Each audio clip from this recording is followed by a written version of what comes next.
প্রায় দেড় যুগ পর মুক্ত পরিবেশে ভোটের উৎসবে দেশ শুরু হলো ত্রয়োদশ জাতীয় সংসদ নির্বাচনে মাঠের ভোট যুদ্ধের আনুষ্ঠানিক প্রচারণা।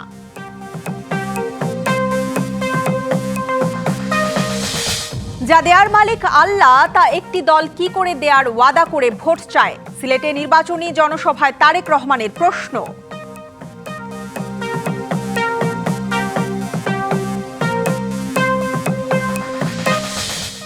আগামী নির্বাচনে কোটিপতি প্রার্থী ৮৯১ জন, টিআইবির হলফনামা বিশ্লেষণ, অন্তত ২১ প্রার্থীর দ্বৈত নাগরিকত্ব গ্রহণ ও ত্যাগের ঘোষণা।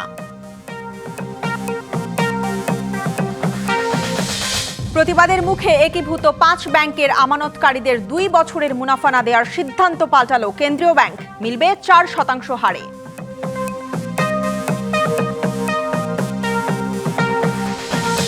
ইউরোপের ৮ দেশের ওপর শুল্ক প্রত্যাহারের ঘোষণা ডোনাল্ড ট্রাম্পের, তবে গ্রিনল্যান্ড দখলের সিদ্ধান্তে অটল।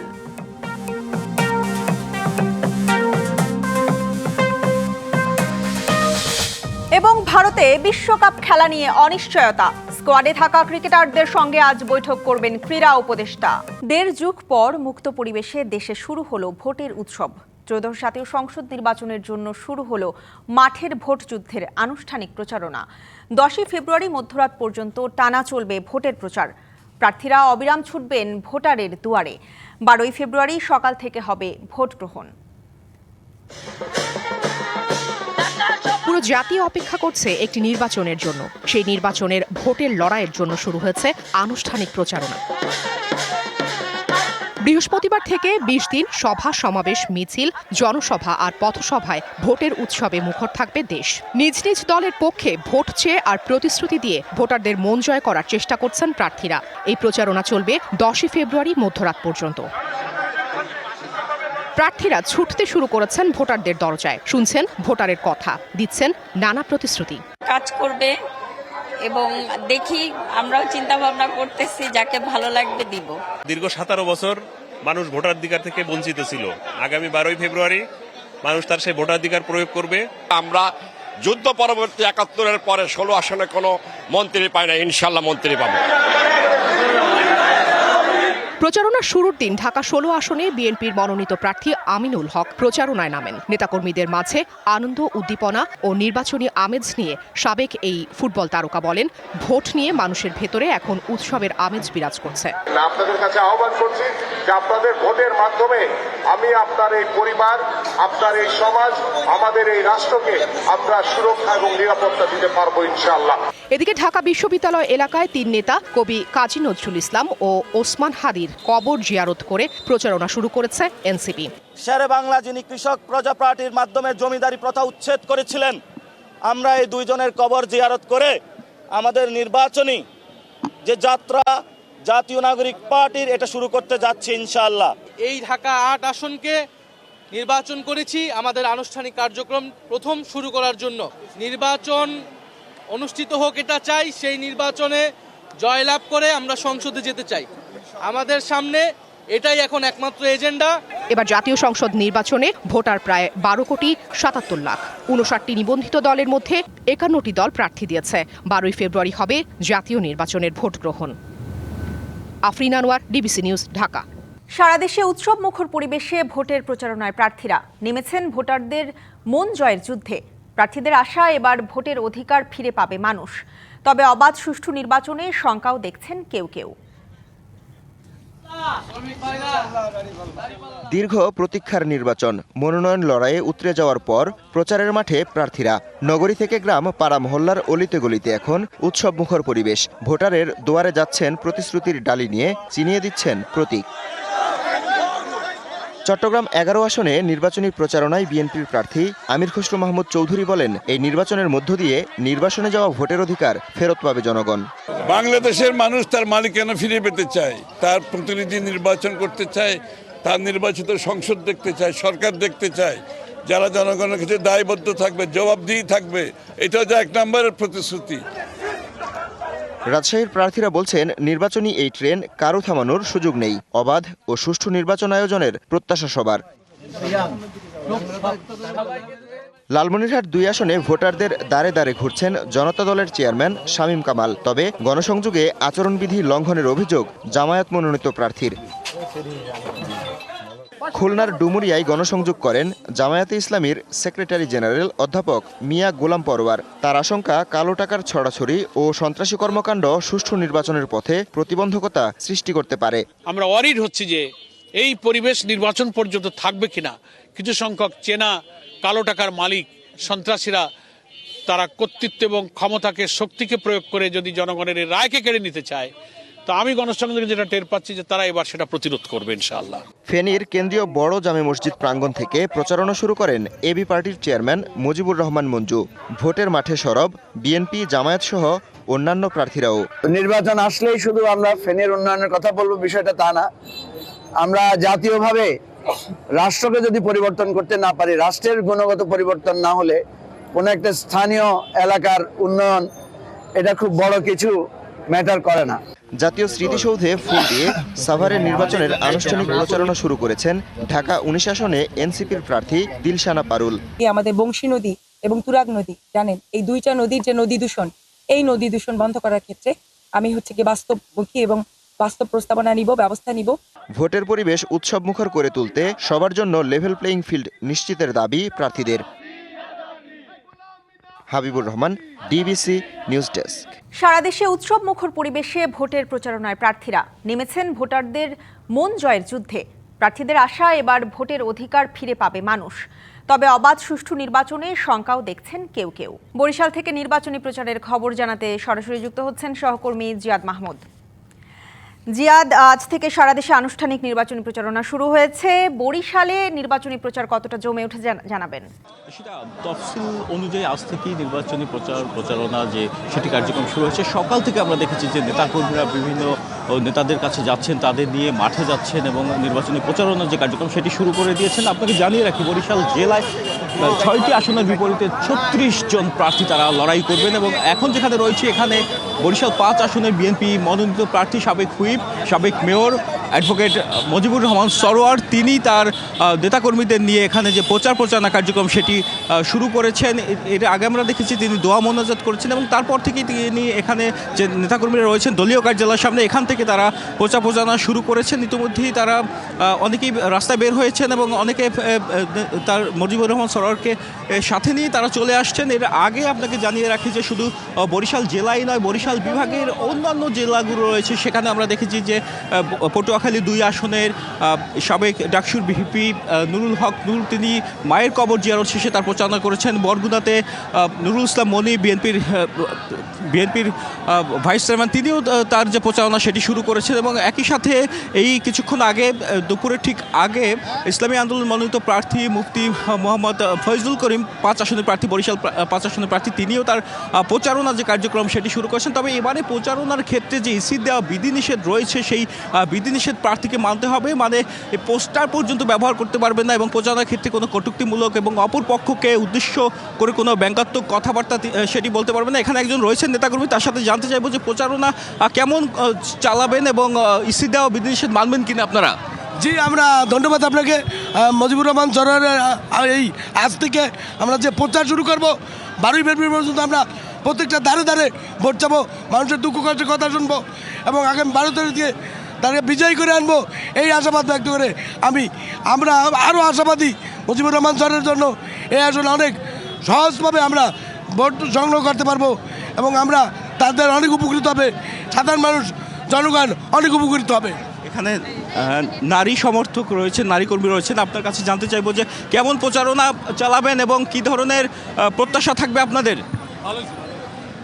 আমাদের প্রচারণা থাকবে এইটাই, আমাদের দেশ নেত্রী, আপসী নেত্রী, তার ব্যাপারে বলবো এবং আমাদের 17 বছর আমরা নির্যাতিত হয়েছি স্বৈরাচারী আমলে, এগুলো আমরা বুঝাবো মানুষকে, আরও বুঝাবো আমাদের দেশনায়ক তারেক রহমান, সে ফ্যামিলি কাট করেছে, শিক্ষা কাট করেছে, তারপর আরও অন্যান্য বিষয় আছে, মহিলাদের বেকার ভাতা আছে, অনেক কিছু আছে। এইটা নিয়ে আমরা ঘরে ঘরে যে বুঝাবো। যেমনটি বলছিলেন যে তারা কিন্তু মানুষকে, সাধারণ মানুষকে নির্বাচনে তাদের পক্ষে ভোট দেওয়ার জন্য আহ্বান জানাতে যেসব প্রতিশ্রুতি দিবেন তারই কিছুটা বলছিলেন। এখন এখান থেকে প্রচারণা শুরু হবে। তবে যেটি বলছিলাম যে জিয়াদ, আপনাকে ধন্যবাদ। এদিকে রাজধানীতে নির্বাচনী প্রচারণা শুরু হয়েছে। সকাল থেকেই বিভিন্ন দলের প্রার্থীরা যাচ্ছেন ভোটারদের দ্বারে দ্বারে। এই মুহূর্তে রমনা থেকে যুক্ত হচ্ছেন সহকর্মী পার্থ সাহা। পার্থ, সারা দেশের মতো রাজধানীতে চলছে নির্বাচনী প্রচারণা। জানাবেন আপনি এই মুহূর্তে যেখানে আছেন সেখানে কেমন দেখছেন নির্বাচনী প্রচারণা?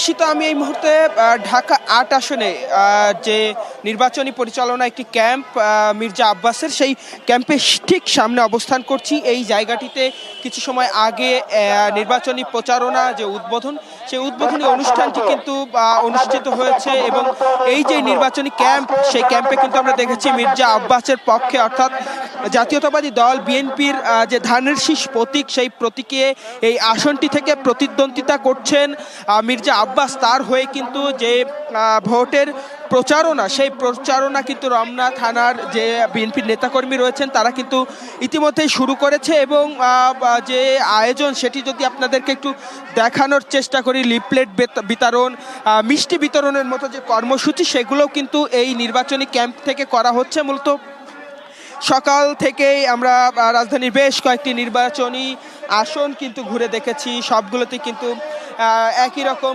বিভিন্ন রাজনৈতিক দলের যে নির্বাচনী ক্যাম্পগুলো করা হয়েছে, সেই ক্যাম্পগুলোতে নিজ নিজ দলের লিফলেট এবং নেতার যে প্রতীক, সেই প্রতীক নিয়ে কিন্তু নির্বাচনী যে কার্যক্রম সেটিও কিন্তু করা হচ্ছে। এখানেও কিন্তু একই রকম আমরা এখানে দেখতে পাচ্ছি। এখানে মির্জা আব্বাসের যে লিফলেট, সেই লিফলেট কিন্তু বিতরণ করা হচ্ছে। আমরা শুরুতে একজনের সঙ্গে একটু কথা বলবো।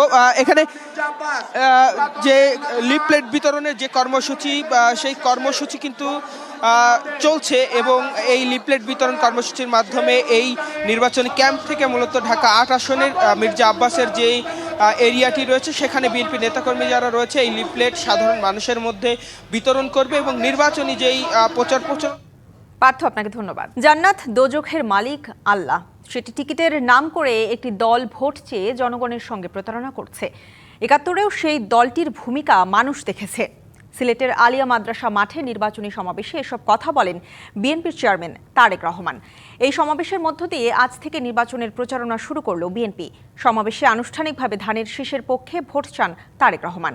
ত্রয়োদশ জাতীয় সংসদ নির্বাচনকে সামনে রেখে সমাবেশে স্মরণ করিয়ে দেন সবার আগে বাংলাদেশ, তুলে ধরেন তার দলের ভবিষ্যৎ পরিকল্পনা।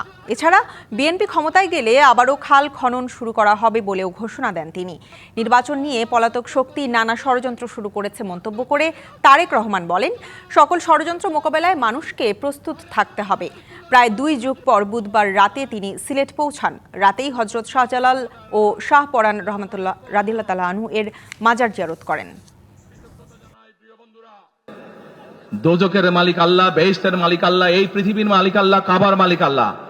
আরে ভাই, যেটার মালিক আল্লাহ সেটা কি অন্য কেউ দেওয়ার ক্ষমতা রাখে? রাখে না। তাহলে কি দাঁড়ালো? নির্বাচনের আগেই একটি দল এই দিব ওই দিব বলছে, টিকিট দিব বলছে না? সেরে কি করা হচ্ছে? হচ্ছে না? আগেই তো আপনাদেরকে ঠকাচ্ছে। নির্বাচনের ফলে তাহলে কেমন ঠকাবে আপনাদেরকে বোঝেন এবার। এই কুফরির বিরুদ্ধে, এই হঠকারিতার বিরুদ্ধে, এই মিথ্যার বিরুদ্ধে আমাদেরকে ঐক্যবদ্ধ হতে হবে। 1971 সালের যুদ্ধ, যেই যুদ্ধে লক্ষ মানুষের প্রাণের বিনিময়ে এই দেশ স্বাধীন হয়েছে, আমাদের এই প্রিয় মাতৃভূমি। 12 তারিখে ধানের শীষের পক্ষে ভোট চেয়ে একটি কথা বলতে চাই, ইনশাআল্লাহ আগামী দিনে বিএনপি সরকার গঠিত হলে আমরা নবী করিম সাল্লাল্লাহু আলাইহি সাল্লামের ন্যায় পরায়ণতার ভিত্তিতে ইনশাআল্লাহ দেশকে পরিচালনা করব। বিএনপি চেয়ারম্যান তারেক রহমান সিলেটের সমাবেশ শেষে এখন যাচ্ছেন মৌলভীবাজারের পথে। সেখানেও সমাবেশে যোগ দেবেন। তার গাড়ি বহরের সঙ্গে আছেন সহকর্মী আনোয়ার হোসেন, যুক্ত হচ্ছি তার সাথে। আনোয়ার, প্রথম নির্বাচনী সমাবেশে বিএনপি চেয়ারম্যানের বক্তব্য নিয়ে নেতাকর্মীরা কি বলছেন, পরবর্তী কর্মসূচি নিয়েও জানাবেন।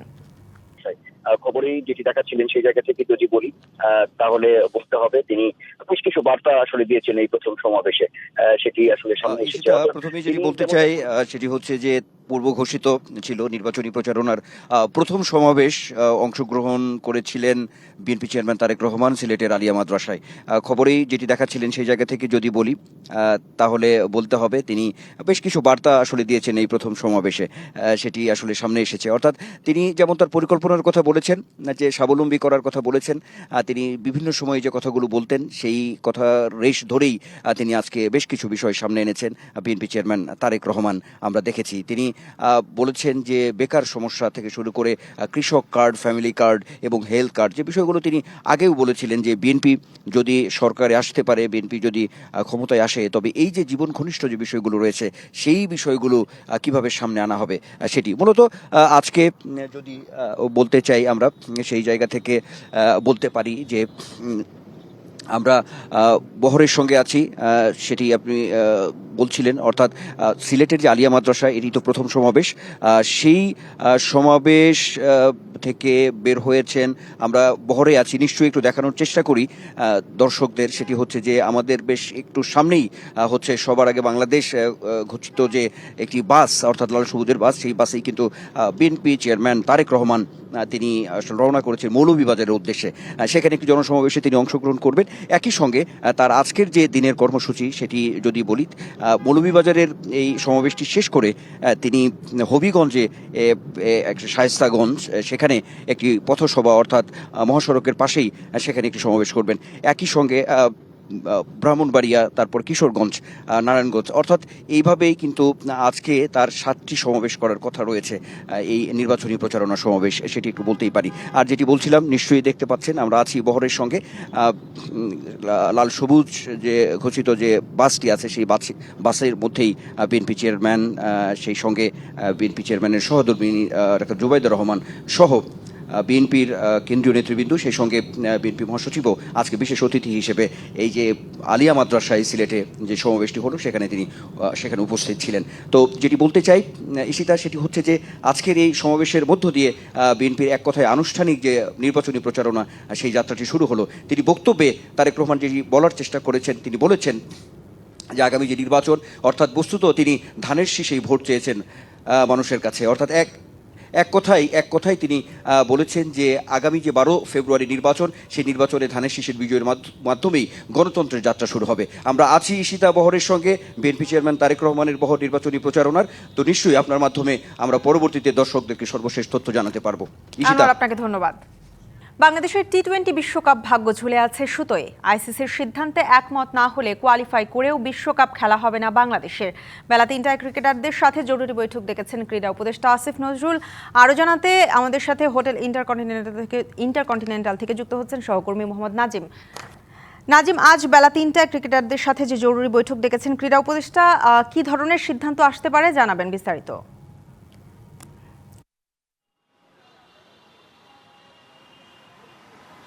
ঈশিতা, যেমনটি আপনিও জানেন যে গতকালকে থেকে যে একটা অস্থিরতা চলছে বাংলাদেশ ক্রিকেটে, যে বাংলাদেশ ভারতে গিয়ে বিশ্বকাপ খেলবে কি খেলবে না সেটা নিয়ে কিন্তু এখনও দোলাচল আছে এবং অনিশ্চয়তা আছে। ভারত গতকালকে আপনার যেভাবে জানিয়েছিল যে আইসিসি একটা বৈঠক করেছে এবং সেখানে কিন্তু তারা কঠোরভাবে জানিয়ে দিয়েছে, আলটিমেটাম দিয়েছে বলা চলে, যেটা হচ্ছে যে আপনার 24 ঘন্টার মধ্যে বাংলাদেশকে জানাতে হবে যে বাংলাদেশ ভারতে গিয়ে খেলবে কি না।